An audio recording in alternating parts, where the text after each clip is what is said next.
this moment right here, it feels heavier than it should. Because when something changes on one side of the ball for this team, it always hits different. You can feel it as a fan. You start asking yourself, okay, where is this really going? And that's exactly where we're at right now.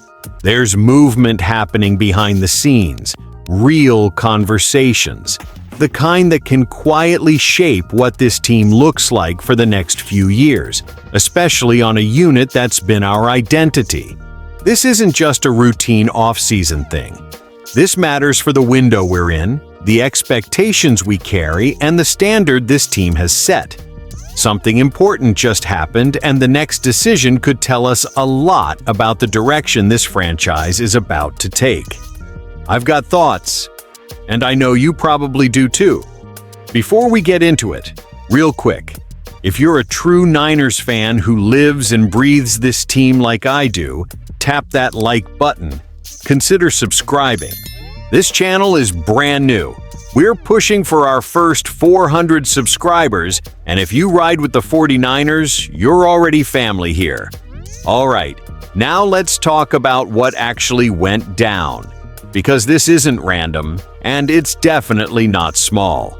The 49ers are officially in the market for a new defensive coordinator starting in 2026 and beyond, after losing Robert Saleh, who's now the head coach of the Tennessee Titans.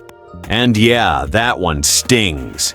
Saleh wasn't just a coordinator. He was culture, attitude, identity. That defense felt like him. According to Matt Maiocco, the team has already interviewed 3 candidates, 2 from outside the building, and 1 very familiar face inside it. And each name tells us something about what Kyle Shanahan might be thinking. Let's start with Raheem Morris. This one immediately jumps out. Morris has real head coaching experience, not once, but twice, with the Tampa Bay Buccaneers and recently the Atlanta Falcons. But what really matters here? The history. He's coached with Shanahan before, both in Washington and Atlanta. That familiarity matters a lot. Shanahan trusts guys who speak his football language, who understand his pace, his expectations, his vision. Morris brings leadership, experience, and credibility. The question is, does he want to step back into a coordinator role after being a head coach again? That's the big unknown. Then there's Gus Bradley, and this one feels very Shanahan-coded. Bradley has been around forever. He's led defenses for the Seattle Seahawks, Los Angeles Chargers, Las Vegas Raiders, and the Indianapolis Colts. He was also the head coach of the Jacksonville Jaguars. And here's the key detail people forget. Shanahan already hired Bradley last offseason as assistant head coach. That means trust is already built. There's already chemistry. If you're looking for stability, structure, and someone who can keep things steady while the offense continues to be Shanahan's baby, Bradley makes a lot of sense. It's not flashy, but it's safe. Now the most interesting name to me? Joe Woods. Woods has been a defensive coordinator multiple times, with the Denver Broncos, Cleveland Browns, and the New Orleans Saints. And here's the part that really matters for us as fans. He's already been in this building. He was on Shanahan's staff in 2019 as the defensive backs coach and passing game coordinator.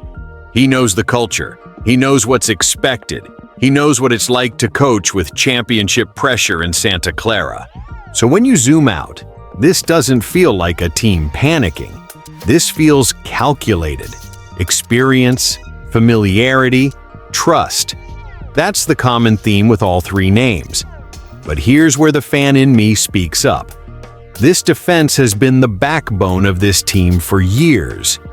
We're in a Super Bowl window, not building, not experimenting.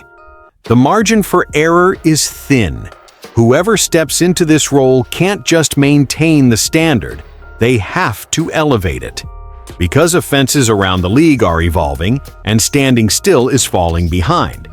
This hire will tell us a lot about how aggressive Shanahan and the front office want to be.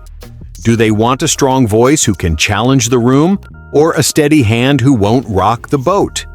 Either way, this decision is massive, and it's coming faster than people think. As a fan, I'm hopeful, but I'm also watching closely. Because championships are won in moments like this, not just on Sundays. If you made it this far, do me a favor. Hit that like button and drop a comment with which coach you'd want running this defense. This channel, 49ers Nation Report, is brand new, built by fans for fans, and we're pushing for our first 400 subscribers.